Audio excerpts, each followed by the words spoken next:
খুব ধ্যান দিয়ে বুঝবেন। আচ্ছা আপনারা বলুন, কার কার বাড়িতে কোরআন নাই? হাত তুলে বলুন যে আমার বাড়িতে কোরআন নাই। একজন বলুন। যতগুলো মানুষ রয়েছেন আমার সামনে, সবাই আমরা একনিষ্ঠ মুসলিম, চাই যে মজাবের হোক না কেন। আমি সমস্ত মজাবের মানুষদেরকেই বলছি, কার বাড়িতে কোরআন নাই এমন কোন ব্যক্তি আছেন কি? আছেন কি? নাই না?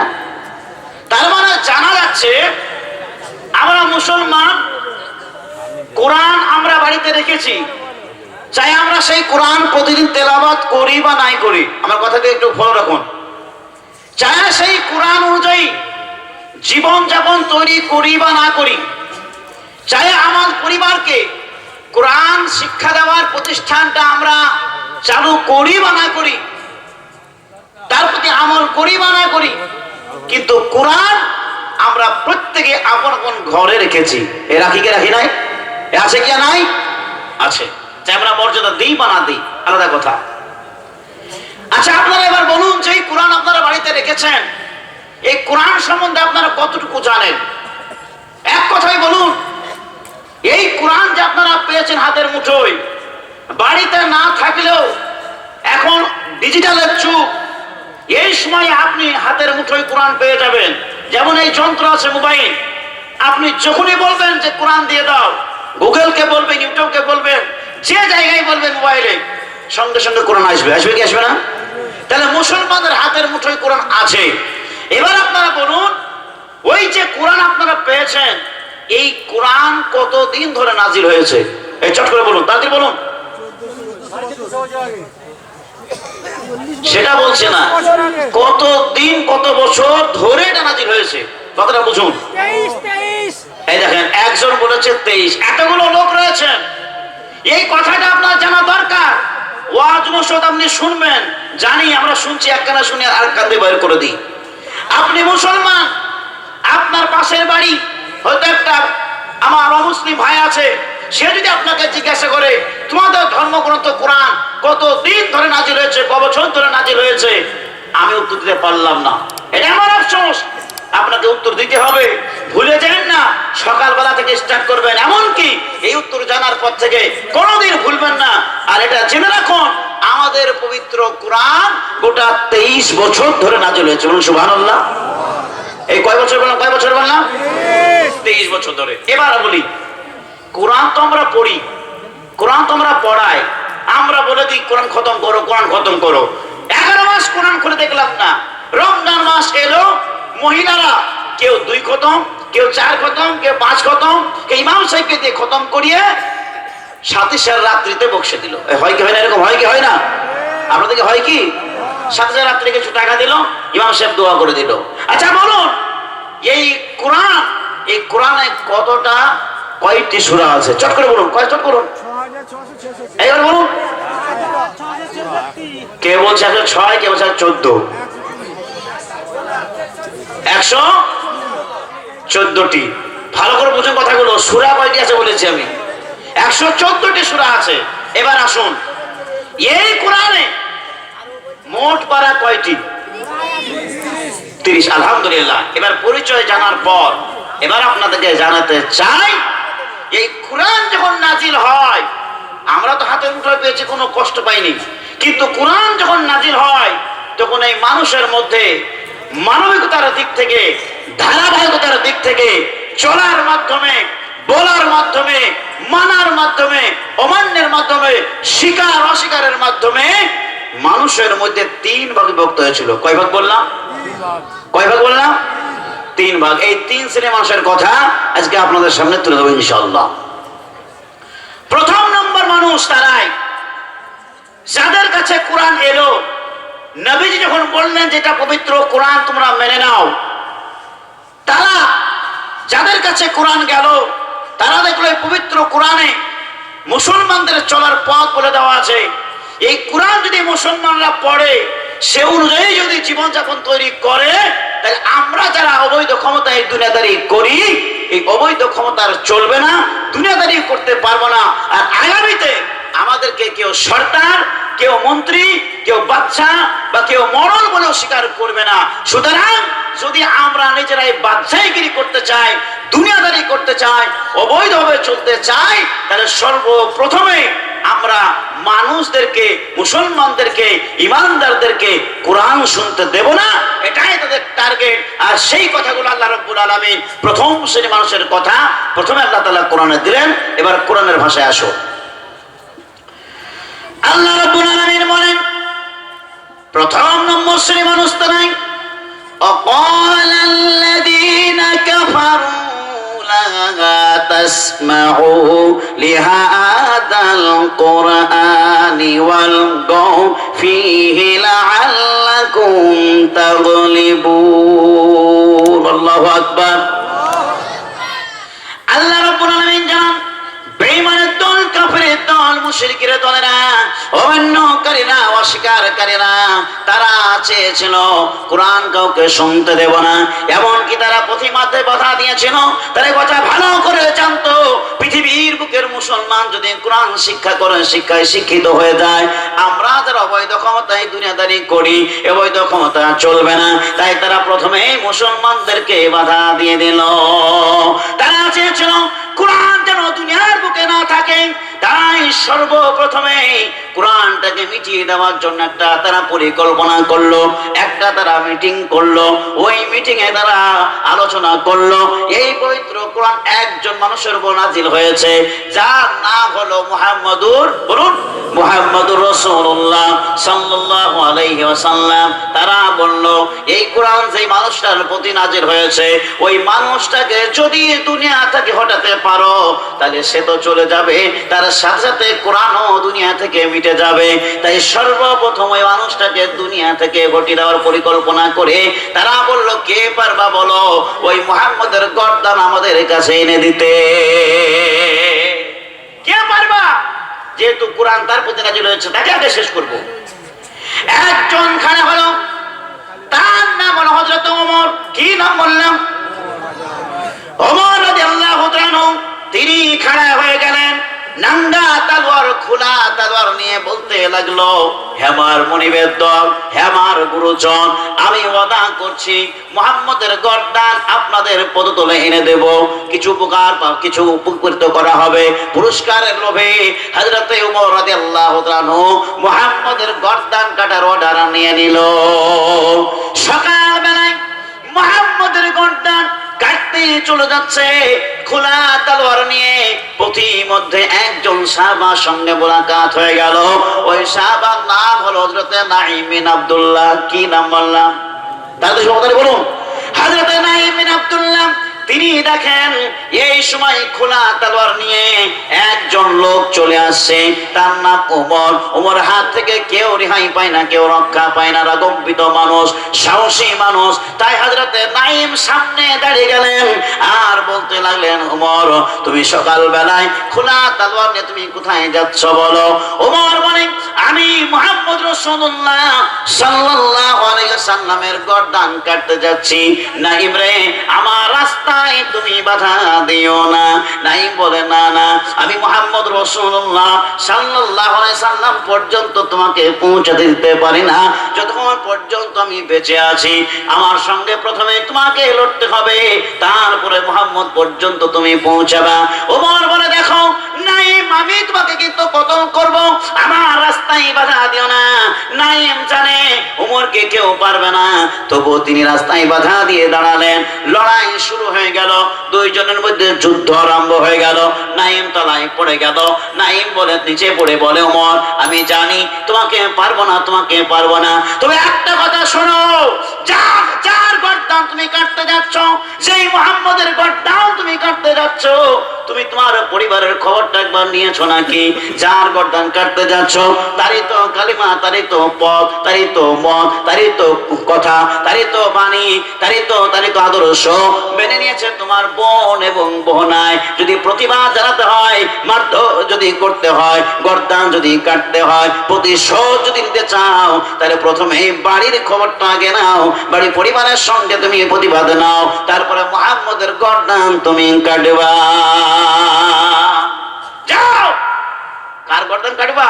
যার গর্দান তুমি কাটতে যাচ্ছ, তারই তো কথা, তারই তো কালেমা, তারই তো দিন, পালন করে নিয়েছে, গ্রহণ করে নিয়েছে। তোমার পরিবারের মধ্যে তোমার বোন আর তোমার বোনায় মারো তাদেরকে গিয়ে আগে, তারপর মোহাম্মদকে মারবা।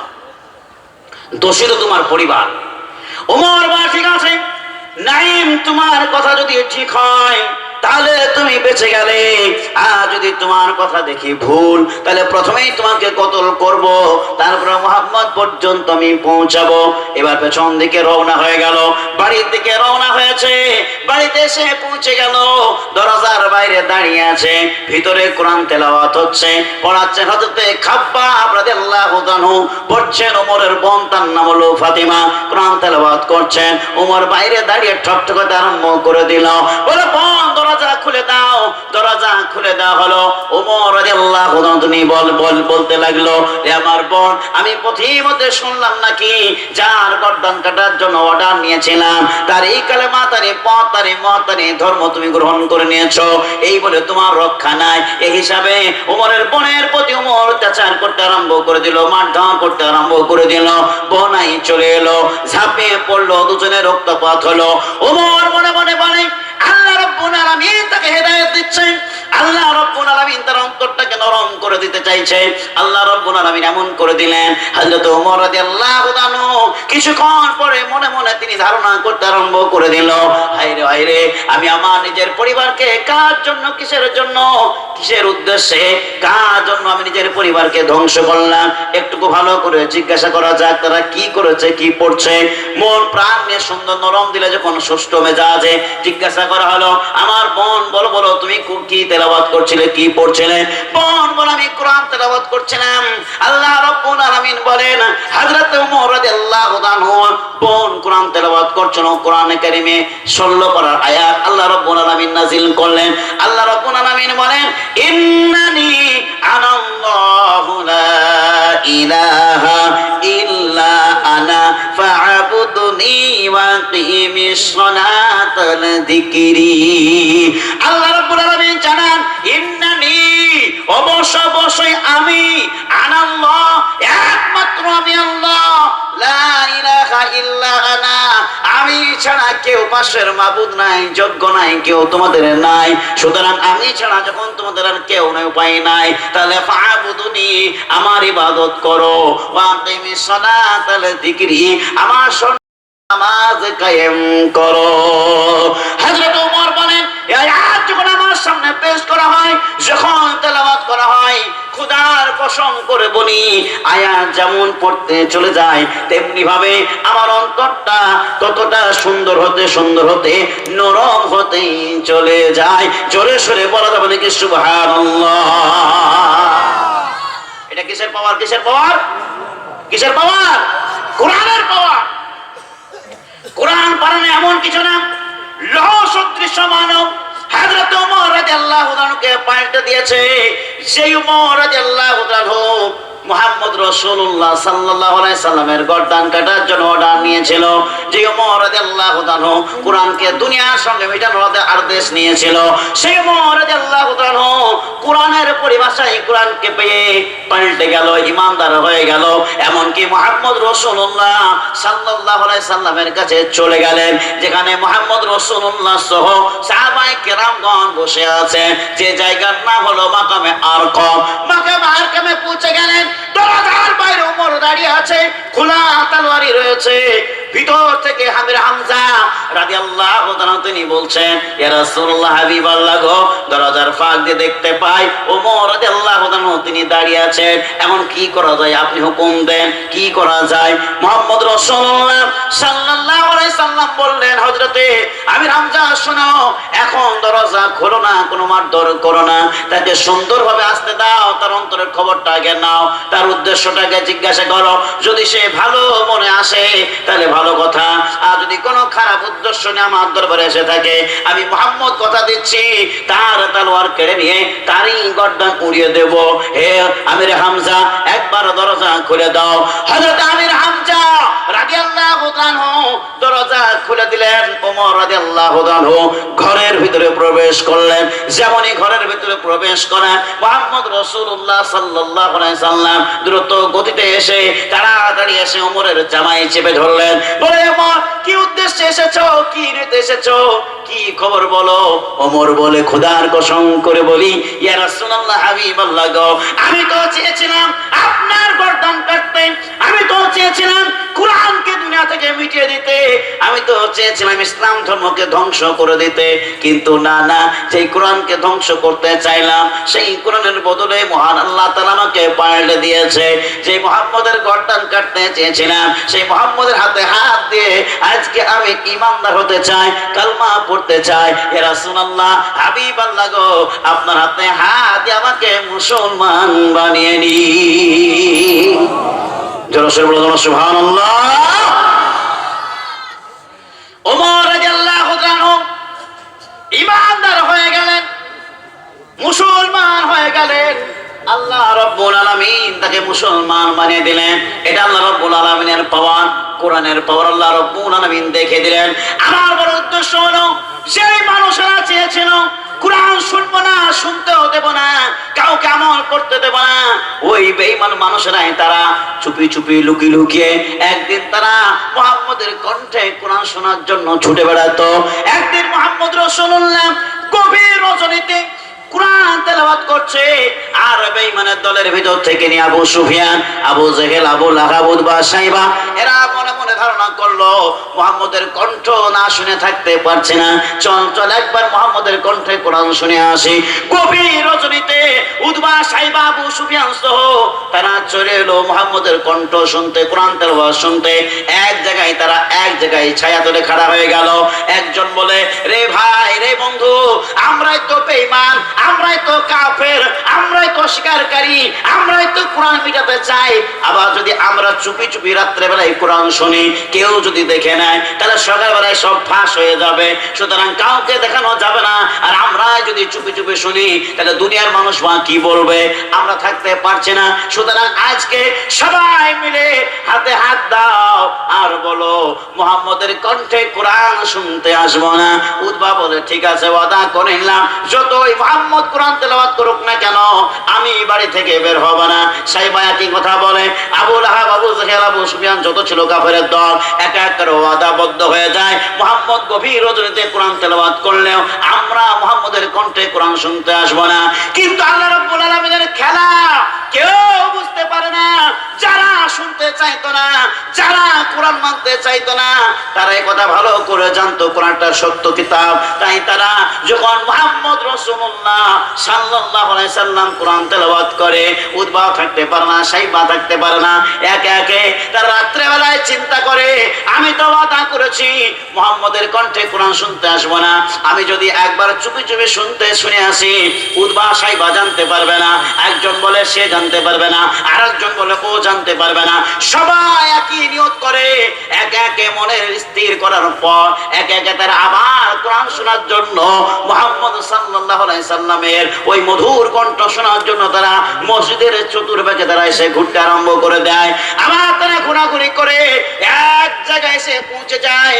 এবার তারা বলে, বন্ধুরে, কালকে ওয়াদা করলি কোরআন শুনবো না। ও বলে, তুইও তো বলেছিলি কোরআন শুনবো না, কেন এসেছিস? এরা বলে, আমরা কেউ থাকতে পারি না, আমরা জানি কোরআন সত্য কিতাব, আমাদেরকে টানে, কিন্তু আমরা দুনিয়াবাসীর মধ্যে দুনিয়াতে বলেছি কোরআন কেউ স্বীকার কি, কোরআন ভালো না, কোরআনে মিথ্যা বলা আছে, কোরআনে সত্য কিতাব না, এটাই মানুষদেরকে বলে দিয়েছি।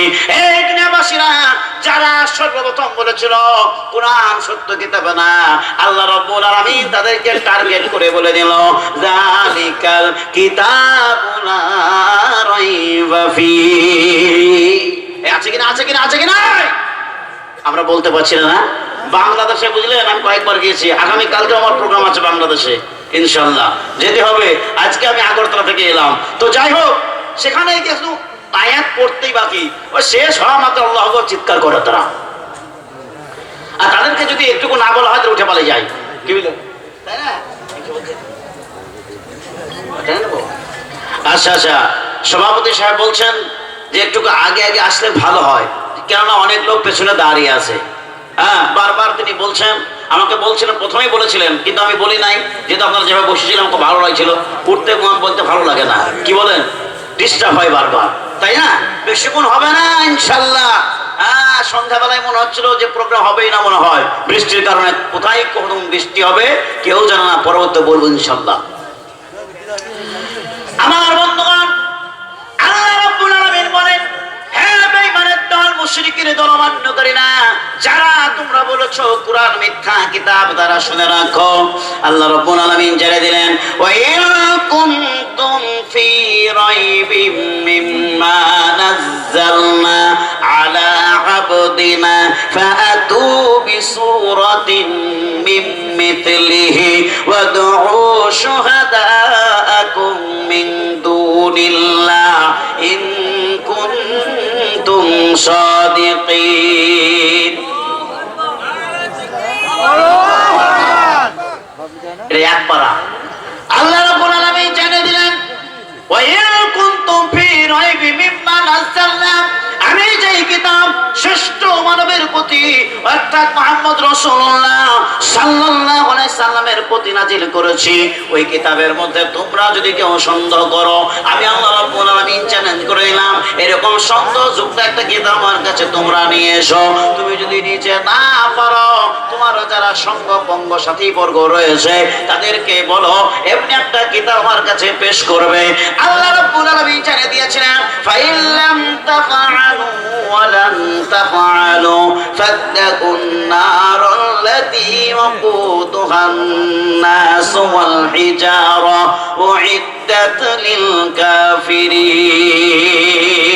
আল্লাহ রাব্বুল আলামিন বলেন, তারা শত চেষ্টা করলেও, কিয়ামত পর্যন্ত তারা চেষ্টা করলেও কখনোই কোরআন নকল করতে পারবে না, একটা আয়াতকে নকল করে লিখতে পারবে না, জের জাবার পেশকে উল্টা পাল্টা করতে পারবে না।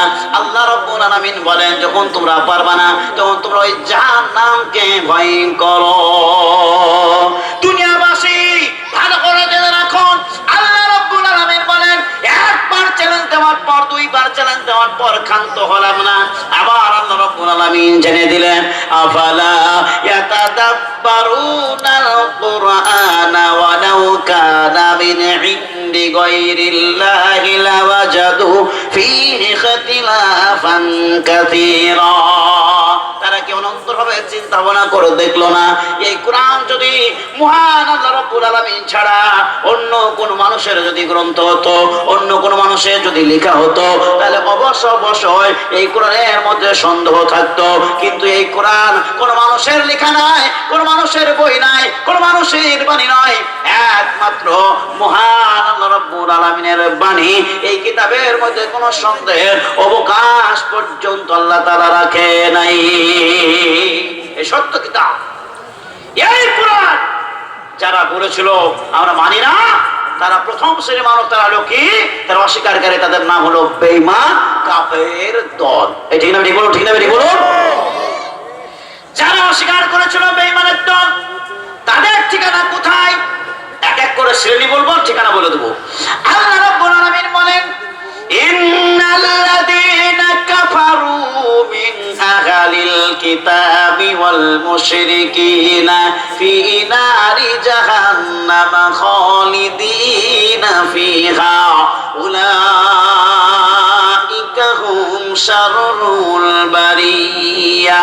30 পারা আল্লাহ রাব্বুল আলামিন বলেন, ইন্নাল্লাযীনা কাফারু মিন আহলিল কিতাবি ওয়াল মুশরিকিন।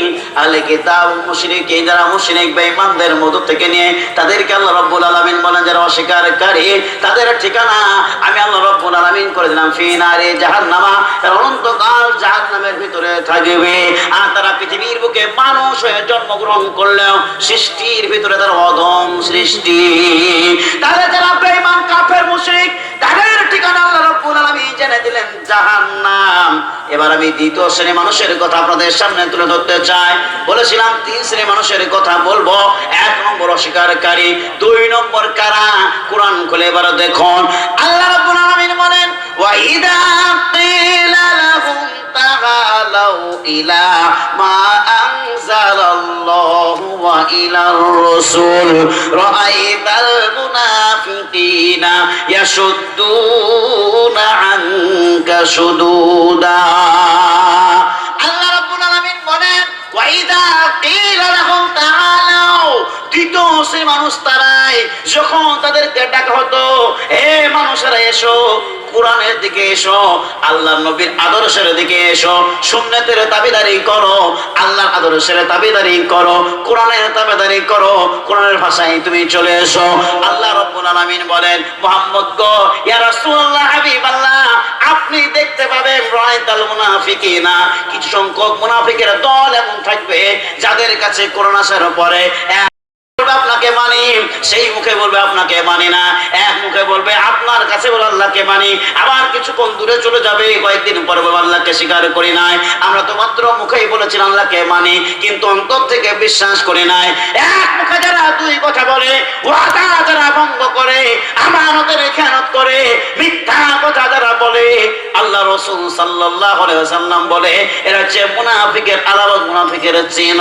ওই মুনাফিকের দল মুহাম্মদ রাসূলুল্লাহ সাল্লাল্লাহু আলাইহি সাল্লামের জামানাতে ছিল। তারা মুহাম্মদের কাছে প্রকাশ পাবে, মুখে তারা বলতো আল্লাহকে মানি, আপনাকে মানি, কিন্তু অন্তর থেকে তারা মানত না। এদের কথা আল্লাহ রাব্বুল আলামিন বলেন এরা একমাত্র মুনাফিকের দল। এই মুনাফিকের দল যারা হবে তাদের ঠিকানা আল্লাহ রাব্বুল আলামিন বলেন জাহান্নাম। তো এমন জাহান্নাম দিব, কাফেরদের জন্য তো জাহান্নাম ছিল, কিন্তু মুনাফিকদের জন্য এমন জাহান্নাম হবে যে জাহান্নামের তলদেশ, জাহান্নামের নিচের জায়গা, সর্বনিম্ন জায়গাটা মুনাফিকদের জন্য নির্ধারিত হবে। 2 নম্বর কথা। এবার 3 নম্বর চলে আসুন। 3 নম্বর মানুষ কারা?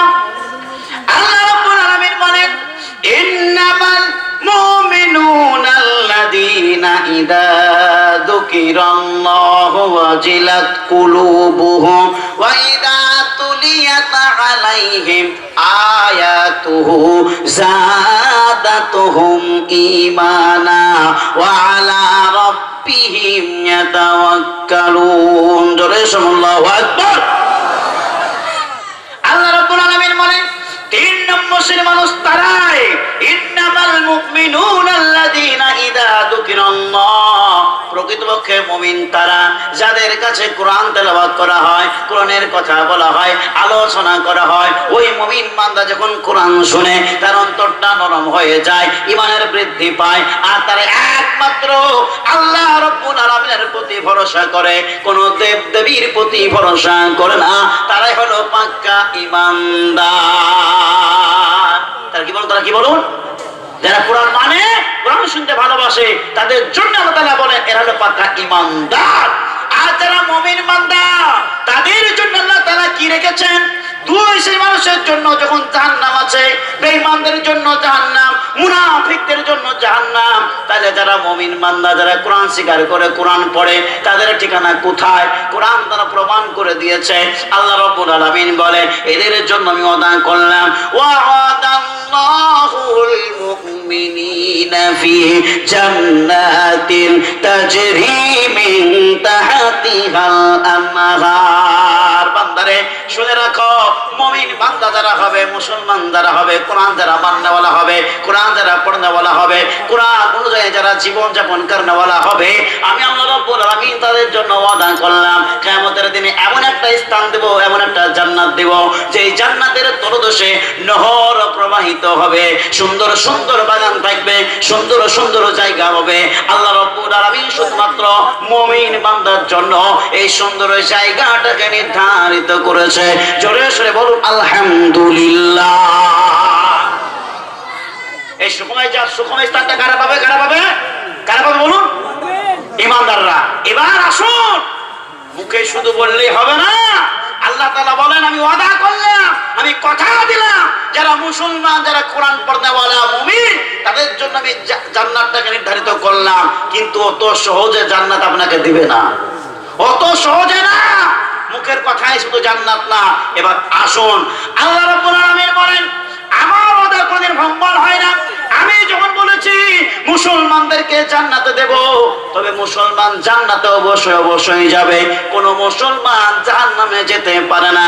যদি কোনো মুসলমান, যদি কোনো ঈমানদার, যদি কোনো মুমিন জাহান্নামে জাহান্নামে যায়, মুসলমানের নাম লেখার পরে জাহান্নামী যদি হয়ে যায়, সে তার নিজের কৃত কর্মের জন্য সে জাহান্নামী হবে। আল্লাহ রাব্বুল আলামিন বলে এর জন্য কেউ দায়ী না। হে মুসলমান, এবার আপনারা শুনতো, আল্লাহ রাব্বুল আলামিন বলেন আমি ওয়াদা করলাম জান্নাত দিব, কিন্তু তো সহজে তোমাকে জান্নাত দেব না।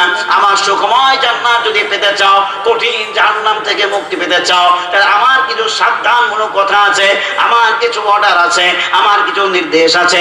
এই কথাগুলো যদি মানতে পারো, সেই কথা অনুযায়ী যদি চলতে পারো, আমি আল্লাহ রাব্বুল আলামিনের ওয়াদা অনুযায়ী তোমার ঠিকানা আমি জান্নাত বানিয়ে দেব। আর আমার কথা অনুযায়ী যদি না চলতে পারো, আমার কথাকে যদি অমান্য করো, অস্বীকার করো, এড়িয়ে চলো, বাদ দিয়ে দাও, আমি আল্লাহ রাব্বুল আলামিন ওয়াদাকে ভেঙে দিয়ে তোমার কৃত কর্মের জন্য তোমাকে জাহান্নামে দিয়ে দেব। এবার আসুন আপনারা, আল্লাহ রাব্বুল আলামিন আপনাদেরকে এক এক করে ওয়াদা করেছেন, এক এক করে সাবধান করে দিয়েছেন। এই কথাগুলি যদি আমরা মানি, তবে আমরা জান্নাতি। এখন আপনারা প্রত্যেকে হাত তুলে বলুন তো, কে কে কোন মানুষ আল্লাহ রাব্বুল আলামিনের সাবধানগুলি মানবে? সবাই মানবেন ইনশাআল্লাহ? দেখেন, এবার আসুন, ক্ষান্ত হয়ে যান। এক নম্বর সাবধান, জান্নাত যদি পেতে চাও, প্রথম নম্বর কাজ কথাটা, কানটা পরিষ্কার করে ঝালিয়ে নাও।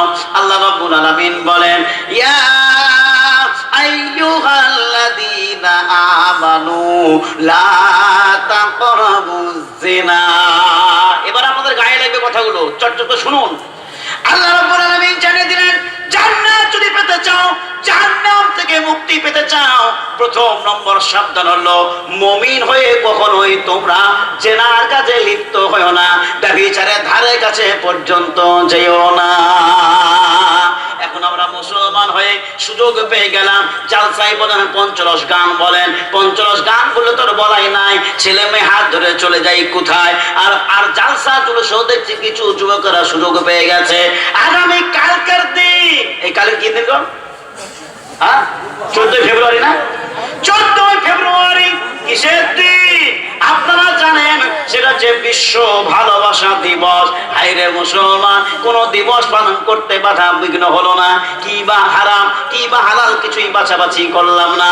ভালোবাসা দিবস তৈরি করছো, ভালোবাসা দিবস করার জন্য মায়ের কাছে বাবার কাছে কিছু টাকা নিয়ে প্রেমিক প্রেমিকার হাত ধরে তোমরা চলে যাও, আনন্দ করে এনজয় করো।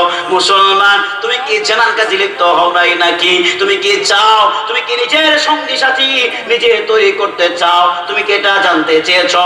না না, আল্লাহ রাব্বুল আলামিন বলেন আমি অত বের হব না, আমি অত কঠোর না, তোমাকে আমি পুরুষ করে তৈরি করেছি, আর তোমার যৌবনটাকে মেটানোর জন্য নারী তৈরি করি নাই, এরকমটা না। তোমাকে পুরুষ তৈরি করলে তোমার পরিবর্তে তোমার স্ত্রী তৈরি করে দিয়েছি, তোমাকে নারী তৈরি করলে তোমার পরিবর্তে তোমার স্বামীকে তৈরি করে দিয়েছি। জেনার কাজে লিপ্ত হওয়ার কোনো প্রয়োজন নাই, ভালোবাসা দিবস পালন করার কোনো প্রয়োজন নাই, হাত ধরে চলে যাওয়ার কোনো প্রয়োজন নাই, পালিয়ে রেজিস্ট্রি করে বিবাহ করার কোনো প্রয়োজন নাই। এই মুসলমান, ভালো করে শুনুন তো, আল্লাহ রাব্বুল আলামিন বলেন ওয়াখালাকনাকুম আজওয়াজা, বান্দারে জোড়া জোড়া পয়দা করলাম, জোড়া জোড়া সৃষ্টি করলাম, তাহলে তোমারও তো কিসের গ্যারান্টি, কিসের তোমার লাফালাফি, কিসের তোমার প্রেমকে, কিসের তোমার সঙ্গী সাথীকে খুঁজে নেওয়া দরকার? না না বান্দা, আমি যেখানে তোমার নির্ধারিত করেছি সেই জায়গায় তোমার বিবাহ হবে। এই যুবকের দল, জানতে চাইলাম না, জেনার কাজে লিপ্ত হয়ে গেলাম। আল্লাহ রাব্বুল আলামিন বলেন যেই কাজে লিপ্ত হয়েছো, ইন্নাহু কানা ফাহিসাতাও ওয়া সাআ সাবিলা, জেনে রাখো জেনার কাজটা হলো খারাপ কাজ, জেনার পথটা হলো খারাপ কাজ, খারাপ পথ খারাপ কর্ম দুটোই তুমি খারাপ পথে চলে গেছো। এখন তোমাকে সাবধান করা হয়েছিল, জেনার কাজে লিপ্ত হয় না, ব্যভিচারের কাজে লিপ্ত হয় না। আর তুমি বলছো আমি মুমিন হয়ে জান্নাতে যাব। আল্লাহর ক্রস, আল্লাহর সাবধান কথা তুমি মানতে পারলা না, তুমি মেনে চলতে পারলা না, অমান্য করে ফেললা, সব ধ্বংস করে ফেললা, নিজের জাহান্নামের পথ নিজের পথে তুমি হাঁটতে আরম্ভ করলা। এই জন্য কেউ তোমার জন্য জাহান্নামে যাওয়ার কেউ দায়ী না। যদি তুমি জাহান্নামে যাও, এই জেনা করার জন্যই তোমার জাহান্নামের পথ তৈরি হয়ে গেছে। আল্লাহ রাব্বুল আলামিন বলেন রে বান্দা, এই পথ থেকে তুই ফিরে আয়। কথা বুঝতে পারছেন? কথা বুঝতে পারছেন?